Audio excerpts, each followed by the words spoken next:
everyone, welcome back to my YouTube channel. If you are new here, welcome. I'm happy you decided to join us today. Today we'll be reacting to The Fat Electrician once again. The name of this video is America's War Horse Marine, Sergeant Reckless.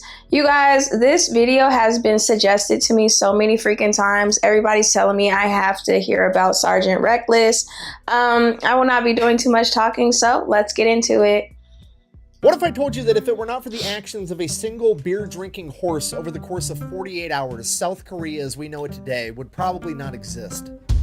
Whoa. Today we're talking about the greatest war horse of all time, the highest ranking animal in Marine Corps history, and the hero of Outpost Vegas. Ladies and gentlemen, Sergeant Reckless. Oh, he was beautiful.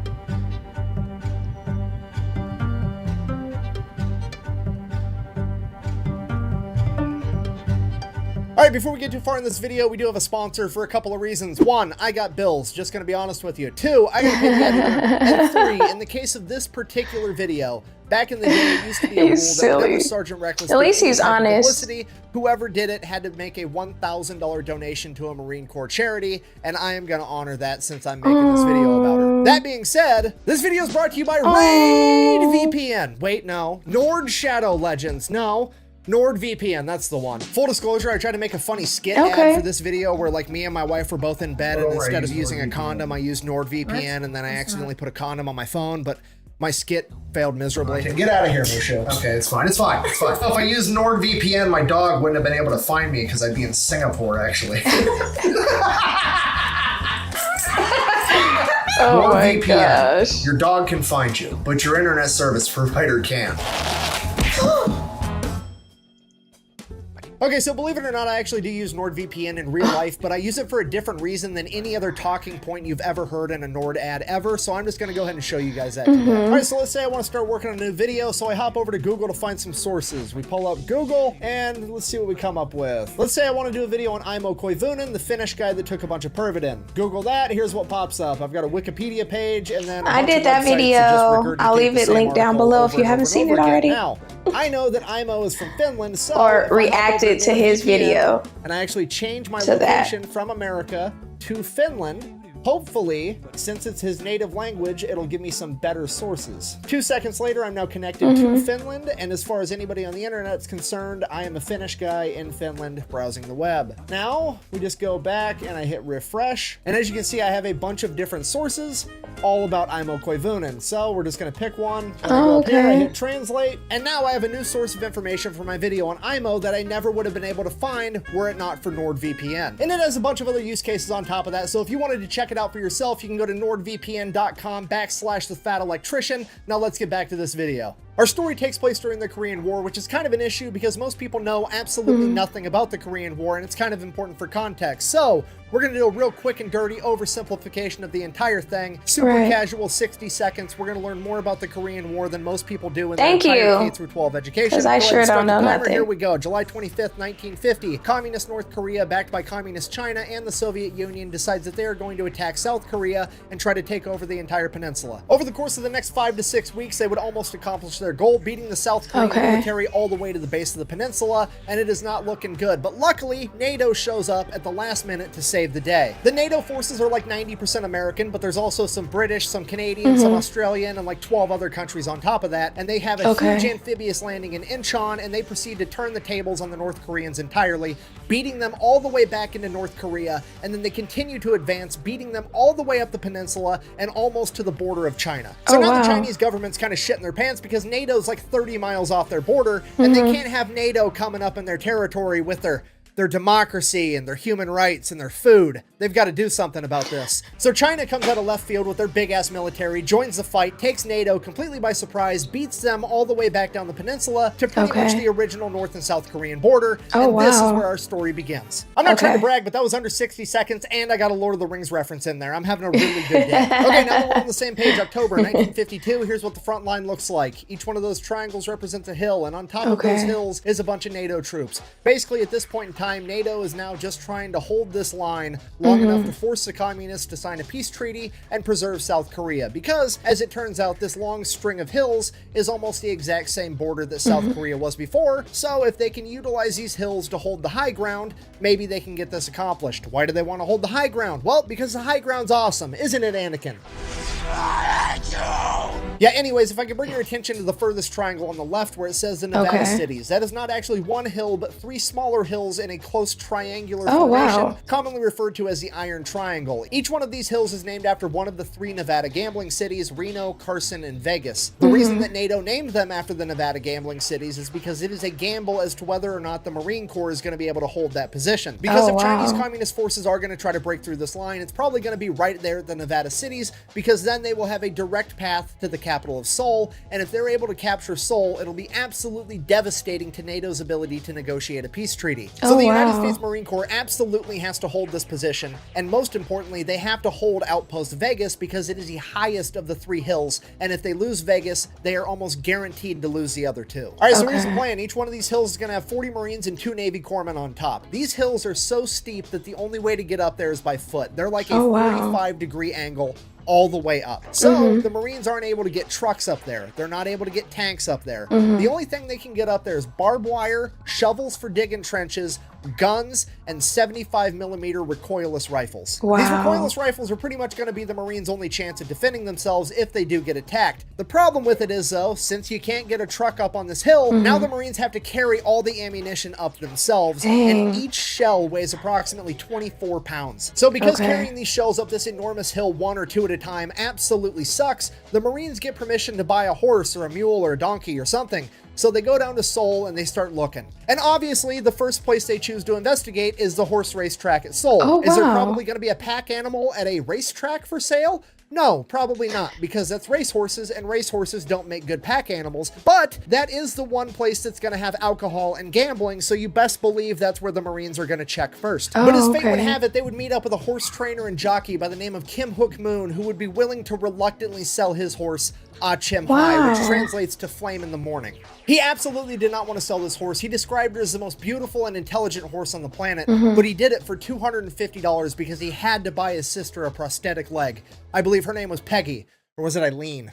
Anyways, the Marines buy this horse, they throw her in a trailer, they take her back to camp. From there, she immediately goes into what the Marines call hoof camp. Get it? Hoof camp, boot camp. That's funny. Moving on. The first thing they do is try to get the horse acclimated to battle by firing the recoilless rifle near her. And the first time they fired this rifle, this horse jumped 4 feet straight into the air and freaked the fuck out. Then they calmed her down, they fired it again, still scared out of her mind. And they fired it again and again. And by the 8th time they fired it, she was completely calm, and a recoilless rifle never scared her ever again. From there, they taught her how to survive. She learned how to avoid barbed wire. She learned not to get too close to the back end of the recoilless rifles because the blowback could hurt her. She learned that whenever a Marine yelled incoming, she needed to run to a nearby bunker, or if she wasn't near a bunker, she learned how to lay down. After she completed her training, the Marines ordered her a special saddle to be made and shipped all the way from America that would allow her to carry a bunch of recoilless rifle rounds. Until then, though, she began helping the Marines any way she could, mainly by helping string communications cable between the different outposts and the ammunition point, and she could string more cable than 10 men combined. At this point, the Marines really started to like this horse, so they decided they were going to give her a new name. Reckless, named after the recoilless rifles, which were commonly referred to as reckless rifles. Oh, and from that point on, that makes sense. I was wondering and that's exactly where the name how came the Marines from. started treating her. She began eating whatever the Marines were eating. Okay. She loved bacon and eggs. She loved beer. And apparently, if you were ever having mixed drinks, Reckless would walk up to you, nudge you with her head, and stick out her lower lip and let you mix a mixed drink directly into her mouth. Then her special saddle shows up and she starts kicking ass on the battlefield. She delivers 6 rounds at a time, and she can make a trip from the ammo point to the firing position twice as fast as any man can, and he's only carrying 2 rounds. She delivers so much ammo that over the course of a couple battles, the Chinese actually start to target Reckless. And this ends up being a horrific mistake because the millisecond that Marine Corps leadership figures out that they're trying to target Reckless, they flip the script, turn around to the Marines, and they're like, boys, they're trying to kill Reckless so they can eat her because they're starving communists. At which point, all the Marines responded with, It's about to get real. Okay, the Marines are absolutely furious. This is worse than fucking with Doc. We've got multiple Docs. We've only got one Reckless. Yeah. We can't allow this to happen. And the Marines begin fighting that much harder. Wow. And they have more ammo to fight even harder with because Reckless is right there with them bearing ammo the entire time. From this point on, they begin dominating every skirmish that they take part in. At one point, they're working adjacent to the Australian military, and the Australians are so blown away by Reckless that they come up to meet her after the skirmish, and they actually give her one of their campaign hats as a reward for being such a badass on the battlefield. Yeah. Reckless and the Marines fight and hold the line for the next 5 months, and by March of 1953, peace talks between North and South Korea are well underway, and it's beginning to finally look like this war might come to a peaceful resolution. Okay. But on March 26th, Chinese forces would launch a major offensive trying to break through the line at the Nevada cities with 4,000 men. For the next 4 days, the Marine Corps and the Chinese fight over these hills. The Chinese take the hill, the Marines take it back. The Chinese take the hill, the Marines take it back. Eventually, it got to the point where nobody could hold the top of the hill, and you just had the Chinese on one slope of the hill and the Marines on the other. They said that there was so much artillery flying in both directions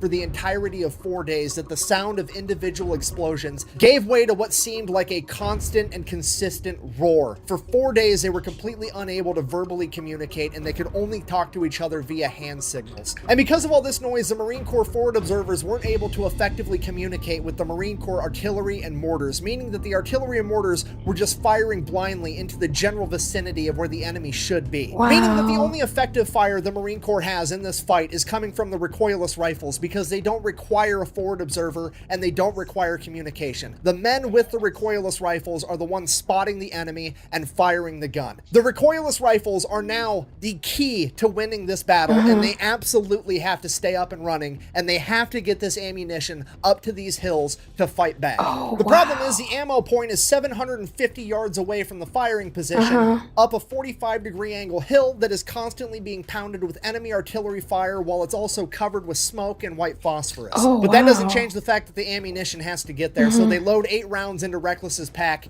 and they send her up the hill, and the men at the ammunition depot know that it's probably the last time they're ever going to see her again because they've just sent her off to her death. But despite that, she somehow makes it to the firing position. The Marines there unload the ammo and stick a wounded Marine on her back as they send her back down the hill, also feeling as though they're sending her to her death, and it's the last time they're ever going to see their favorite horse. But they're wrong. Over and over and over again, they're wrong, because every 20 minutes like clockwork, Reckless is back at the firing position, bringing more ammunition, and then she's back at the ammunition depot, dropping off wounded Marines. And she does this all day long, and with every trip she makes, she becomes less and less of a horse, and more the only sign of hope that these men have. Because of this little horse that's quite literally an animal of prey, whose only defensive measure to danger is to run away, can stand here and fight through all of this, then fuck, maybe they can too. Despite being struck by shrapnel twice, Reckless kept the Marines so well stocked with ammunition that they managed to melt one of the barrels of the 75mm recoilless rifles. On the first day of battle alone, she made 51 round trips to the firing line, covering over 35 miles, delivering 386 rounds of ammunition, totaling over 9,000 pounds, and that's not including all the Marines that she carried back down the hill. At the end of the first day of battle, they took Reckless, gave her all the food and water that she would eat or drink, and then they laid her down to bed. She got to sleep for 6 hours before the first enemy artillery shell impacted, and at that, she was back up and ready to do it all over again, and she repeated her performance from the day prior. At the end of the second day, nobody held Outpost Vegas at the top of the hill. The Chinese held one slope and the Marines held the other, and it is at this point that the Marine Corps leadership decided that if they can't hold the high ground, there just isn't going to be a high ground anymore. They called in the Marine Air Wing, and on the morning of the third day of battle, the Marine Corps dropped 28 tons of ordnance on top of the hill, completely leveling every defensive structure and anything else that was up there. By the end of the third day, the Marines had taken the top of the hill where Outpost Vegas used to be, but then they saw that the Chinese were falling back into a ravine and they were going to go around the hill entirely. This is absolutely terrible because there aren't enough Marines on Outpost Vegas, Carson, and Reno combined to be able to go down there and stop the Chinese. If they're going to stand any chance in a fight, they have to have the high ground, so they absolutely cannot give it up. The problem is, on the back side of the hill that Outpost Vegas is on, is where the ammunition depot is, as well as a mess tent that's been converted into an aid station with over 200 wounded Marines, and there's nothing that the Marines on top of the outpost can do to stop them. Then the Marines at Outpost Carson get an idea, and they send a runner with a note to the aid station as fast as they can. He gives the note to the commander of the aid station, who then tries to read the note to all 200 wounded Marines, but the artillery fire is so loud that he can't be heard. So he resorts to just handing the note to one Marine, who hands it to the next, and the next, and the next. And after reading the note, every Marine hangs his head for a second and gets on his feet, because the note reads, "Chinese coming around the hill, dropping smoke. Walk out into the smoke. Throw grenades at smell of garlic." Apparently the Chinese military at this point smelled like garlic. I have no idea why, but it was a thing. And after all 200 Marines had read the note, they all stood up, grabbed every grenade that they could find, and began walking 500 yards out to where this smoke screen was. It's 11 o'clock at night, it's dark, it's eerie, it's dead silent. The Marines aren't saying a word because they all know that this is probably gonna be the end. They're calling for walking wounded to rejoin the fight, and that's never, ever a good thing. And they're making their way to this smoke screen. They finally get there and they take a few steps into the smoke, and they just stand there and they wait. And they wait, and after 10 minutes, there's a faint smell of garlic, and it keeps getting stronger and stronger and stronger, and the Marines know what's gonna come next, but they just don't know when to start throwing these grenades. And then off in the distance in the smoke, they hear a single cough, and all the Marines just begin throwing these grenades into the smoke screen. Within a matter of seconds, they've completely exhausted their supply, throwing over 500 grenades into the smoke. And that was it. There was nothing left to do but stand there and wait for the enemy to come and get them. So that's what they did. They stood there and they waited and they waited, and the smell of garlic got a little bit fainter and a little bit fainter, and finally the Marines are like, fuck it, I'm going to bed. So they walked back to the aid station, went to bed, woke up the next morning, and holy shit, the enemy artillery had completely stopped and the battle was over. They would later find out that the Chinese suffered over 4,000 casualties trying to break through the Marine line, and after the incident at 11 o'clock at night with the smoke screen and the aid station, they simply could not afford to lose any more men and were forced to retreat. So that was it. The Marines did it. Against all odds, somehow the Marines managed to hold the line against a vastly superior force. Larger force, not superior force. Very important detail. Preventing the enemy from retaking Seoul, giving NATO the political leverage they needed to negotiate peace talks, and establishing and preserving the South Korea that we know today. And arguably, it's all because of a single horse that absolutely refused to give up on her fellow Marines. And because of this, Reckless is declared the hero of Outpost Vegas, and she is awarded the rank of corporal in the United States Marine Corps. Shortly after the battle, the Marines get rotated out by a brigade from the Turkish military, and the Marines finally get some much-deserved R&R. After that, the war's really starting to wind down, so the Marines are going to pack up all their shit. They're going to board a Navy LST, which is basically an amphibious landing ship. Y'all, I love this story so much. I'm in love with Sergeant Reckless. She's a beauty. That ship's going to take them all the way to Incheon, and then from there, they're just going to kind of hang out for a while and wait for the peace treaty to get signed. But since they're boarding a Navy vessel, they have to come up with a manifest of all the supplies, how many guys they got, all the equipment, how much everything weighs, yada, yada, yada. On the manifest, they write down one horse, Reckless, corporal type. The manifest makes its way to the captain of the LST. He's supposed to sign off on everything. He sees horse and he's like, what the fuck? The Marines are probably just messing with me. They're not actually bringing a horse on my ship. It's probably just like a pallet of beer and they wanted to let me know to account for the weight. It's fine. He signs off on the manifest, sends it back. It's all good. Fast forward a couple of weeks, the Marines start loading all their stuff up on the boat. Then they go to bring Corporal Reckless up onto the ship and the captain is like, whoa, whoa, whoa. Absolutely not. You're not bringing a horse on my ship. I've had the cleanest ship in the Navy for 2 years running, and this horse is going to ruin that. To which the Marines are like, bro, you signed the manifest.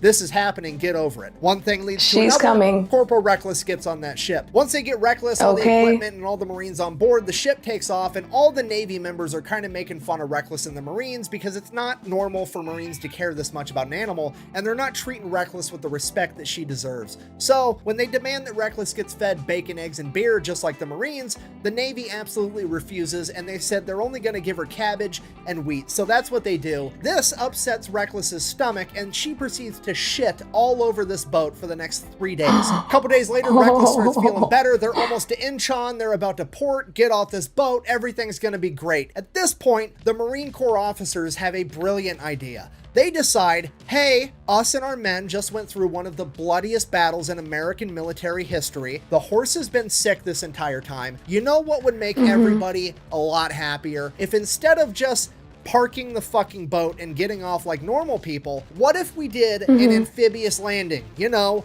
for fun and training and stuff? Wouldn't that be great? To which all the enlisted men are like, fucking fine, whatever, let's just do it and get it over with. So they make an amphibious landing in Incheon for training, but guess what? Reckless doesn't understand that it's for training. She thinks this shit's for real. So Reckless becomes the only horse in Marine Corps history to successfully make an amphibious landing. So the Marines get settled down in Incheon, and that's when they notice that there's a horse all over the news. It's in every newspaper, it's in every magazine, it's on every radio broadcast. The entire world is talking about this horse, but it's not Corporal Reckless. It's some horse over in America called Native Dancer. It's the greatest horse in the world. It's gonna win the Kentucky Derby, blah, blah, blah. And the Marines are kind of getting pissed because they know for a fact that they have the best horse in the world, and it's Corporal Reckless, not Native Dancer. And the Marines are willing to put their money where their mouth is because they pull together over $25,000, which is like over $250,000 in today's money. And they publicly offer it up as a wager to the owner of Native Dancer. Hey, bring your horse over to South Korea, beat Reckless in a race, and you can have the money. But this wasn't just going to be any race. This was going to be called the Paddy Derby. It was a 1.5-mile course uphill through rice paddies, and each horse wasn't going to have a rider, and they were going to have to carry 192 pounds of ammunition. Unfortunately for everybody, Native Dancer's owner decided that they were not going to partake in this competition, so now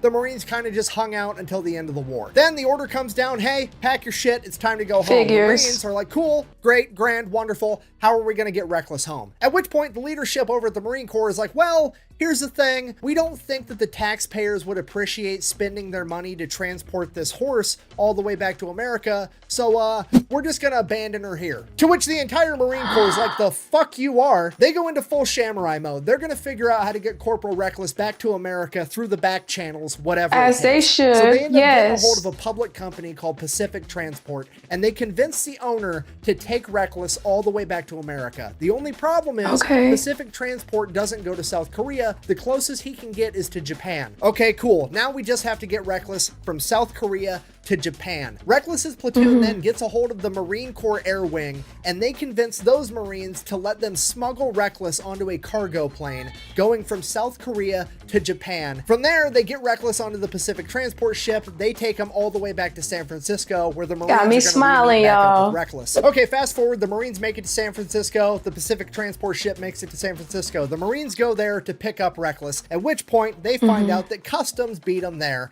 and Customs called the Department of Agriculture, and the Department of Agriculture said, we're gonna have this horse destroyed because she could have diseases. The Marines then explained to this guy from the Department of Agriculture, look, this is a war hero, you're not killing this horse, she's coming with us. At which point, the Department of Agriculture guy is like, oh no, she's staying here and we're gonna have her destroyed. Now, the Marines are kind of looking around at each other, they're looking at this pencil pusher from the Department of Agriculture, and the Marines, without saying a word, have just communicated with their eyes, we're actually going to have to kill this guy and hide the body. Department of Agriculture guy is finally starting to piece together how quickly and how far this might escalate, and he finally comes to his senses and he's like, okay, look, maybe, just maybe, I'll take a blood sample, I'll take her to the lab, and if she doesn't have any diseases, we'll release her.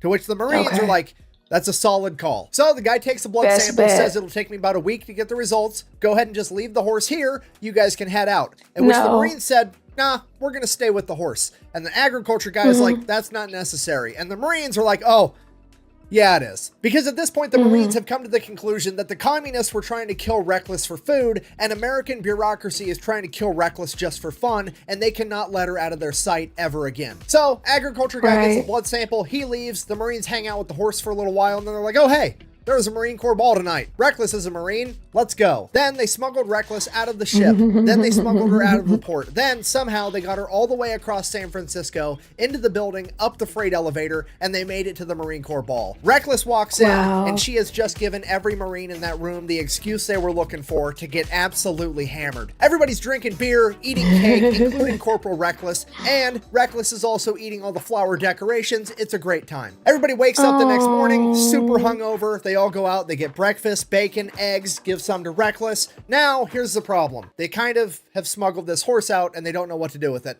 They also can't let the government find out where the horse is because the government is actively trying to destroy her for no reason. Then, once Reckless gets to Camp Pendleton, the American public finds out that Reckless made it home and everybody's super pumped. They want to know all about it. The news is getting involved. America is celebrating because Fucking America's warhorse made it home. This is awesome. At which point the high-ranking Marine officers that were going to abandon her are like, holy shit.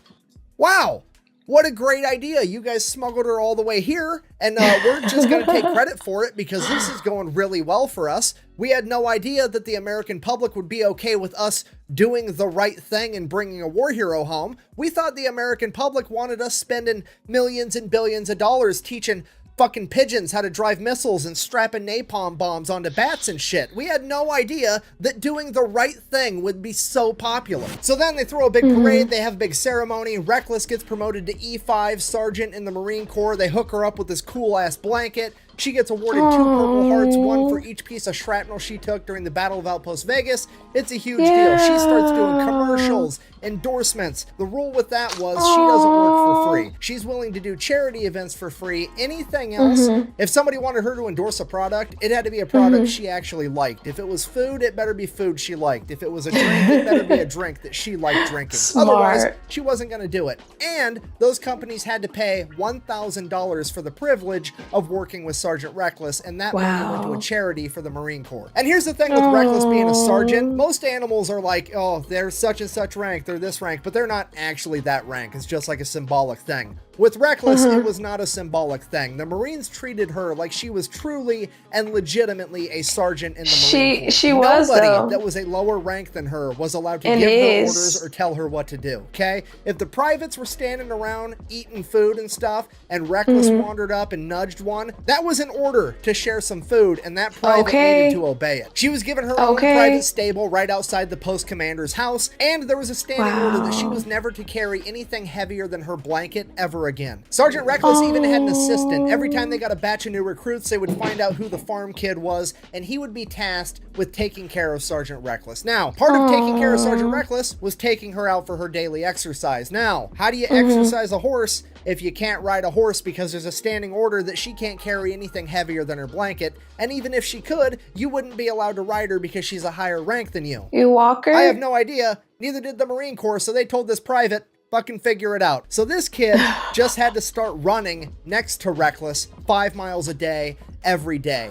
And this pattern carried on. Every time a new kid came, he just started running 5 miles a day with Reckless, and it became a running joke. Jesus Christ, literally a running joke that whoever was taking care of Reckless was the most in-shape Marine in the Marine Corps. After a little while, the PR started to die down, but the high-ranking officers in the Marine Corps didn't want that to happen because having the Marine Corps in the headlines all the time was really good. So they concocted a plan to stay in the headlines even longer. They were going to get some badass, thoroughbred, Kentucky Derby winning racehorse in here to have a kid with Sergeant Reckless. So that's exactly what they do. They find the thoroughbred horse they're going to breed her with. They hire this PR firm getting ready for all the news and publicity and blah, blah, blah. And then in true military fashion, the officers then proceed to not tell anybody that they fucking should. You know, like the private that's in charge of taking care of Sergeant Reckless. So from his perspective, one day he gets an order, seemingly for no fucking reason, to take Sergeant Reckless over to the normal horse stables, which never, ever happens, and stick her into an empty pen. So that's what he does, and he's like, okay, cool, I'm gonna go get lunch now or take a shit or whatever. So he leaves for a minute, and one of the other Marines comes by and then sticks just your normal garden variety Marine bucking horse in the same pen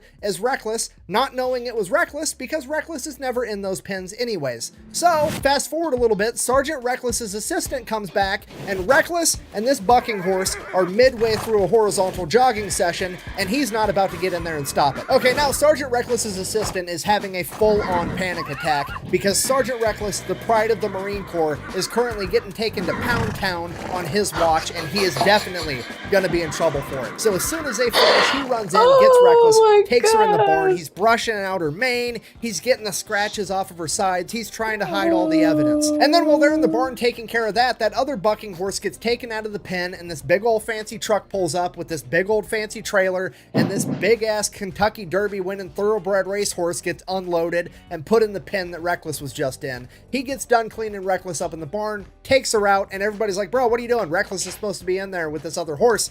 get him in there. So then all those guys leave to get lunch or do whatever, and Sergeant Reckless's assistant is like, okay, there's no way I'm leaving. I'm not going to have this happen again. I'm going to stay here the entire time and make sure there's no hanky-panky. There'll be no riding the baloney pony around here ever again. I got to make sure this does not happen. So he sits there and cock blocks this thoroughbred the entire time. So as far as he's concerned, mission accomplished. Nobody ever needs to know that Reckless got deflowered on his watch. It's going to be fine. Then fast forward 28 days later, he shows up at Reckless's stable first thing in the morning to take care of her. And there's a bunch of high ranking military officers and a bunch of news crews right outside the stable. He rolls up like, what's going on? And the general is like, Reckless is pregnant. And he's like, oh, okay. That's a good thing. And they're like, yeah, no, that's great. That's a terrific thing. At this point, the news crews have kind of put together that this is a kid in charge of taking care of Sergeant Reckless. So one of them yells out, hey, what's the name of that thoroughbred racehorse that she's having the baby with again? At which point he just responds like, what are you talking about? I don't know its name. It was just one of the random Marine bucking horses we had in the pen. Record scratch, dead silence, pure confusion. The general grabs this private, yanks him around the corner of the stable. It's like, what the fuck did you just say? So he explains to the general everything that happened, and the general is like, you idiot. Reckless was supposed to sleep with that big ass thoroughbred racehorse. To which he's like, oh man. well, somebody should have told me that. I don't know what to tell you. So now the plan is officially ruined. The news crews leave, and the PR firm has to figure out how to piece this thing back together. And the plan they come up with is to get a big ass sign and put it up on the hill by Camp Pendleton, and the sign simply says, it's dot. Yeah, if you're not picking up what I'm putting down, and the plot twist that absolutely nobody saw coming, the United States Marine Corps is actually responsible for inventing gender reveals. And that's how they still managed to generate a bunch of hype for Sergeant Reckless's kid, getting the entire world to speculate as to whether or not it was going to be a boy or a girl. The pregnancy goes great. She goes on to give birth to a colt, aka a boy. They go out, write boy in big blue letters on their sign, and then the Marines throw a big ass party because they're amped, unwittingly throwing the world's first ever gender reveal party, which I'm gonna hold against the Marine Corps forever. But now everybody wants to know, what are we gonna name this young colt? Me too. So the high-ranking Marine officers step in again, and they're like, I have another great PR idea. Let's have a competition where all the Marines can submit their ideas for names. We'll pick the best one, and that guy can win a week of leave. Brilliant idea. So that's exactly what they do. Hundreds of Marines send in their ideas for names. The front runners were like Semper Fi, Freedom, Liberty, pretty generic stuff, but that's what you have to do when you have a big public figure like Sergeant Reckless and her new baby. But the commanding officer in charge is just like, I don't like any of these names. I'm gonna name it myself. So he just decides that he's gonna pick a random private and be like, hey, you're the winner, even though you didn't pick the name, but I'm just gonna say you're the winner so I don't look like an asshole. And then he named the cult Fearless, which that's a great name. I'm just getting really, really jaded with bureaucrats and high-ranking officers in this video for some reason. Sorry about that. Anyways, fast forward a couple years, 1959, Sergeant Reckless is now getting promoted to Staff Sergeant Reckless, E6. There's a 1,700-man parade, a 19-gun salute. The Marines make a huge deal out of it because, well, it was a huge deal. So that's what they do. And in the crowd that day was none other than the new Private Fearless of the United States Marine Corps, which I thought was pretty cool. Later that year, she would give birth to another boy named Dauntless, and then a couple years after that, she would give birth to yet another boy named Chesty, named after Chesty Puller, the most decorated Marine of all time, and as rumor has it, the last Marine to ever ride Reckless. From there, Sergeant Reckless would retire and spend the rest of her life living on Camp Pendleton as the highly regarded, highly respected war hero that she was before passing away in 1968. So in conclusion, this has been the story of Sergeant Reckless, the hero of Outpost Vegas, America's greatest warhorse, the four-legged Marine that fought during the Korean War, which is commonly referred to as the Forgotten War. But as is the case with most of us, it's not that we forgot it, it's that we were never taught about it in the first place. Exactly. So if you made it this far in the video, I really hope was never taught about it. If you wanted to support the and channel, I'm grateful for you. Go check out the Fat Electrician. I got a Grateful. Patreon with deleted scenes. Otherwise, until next time, quack bang. Out.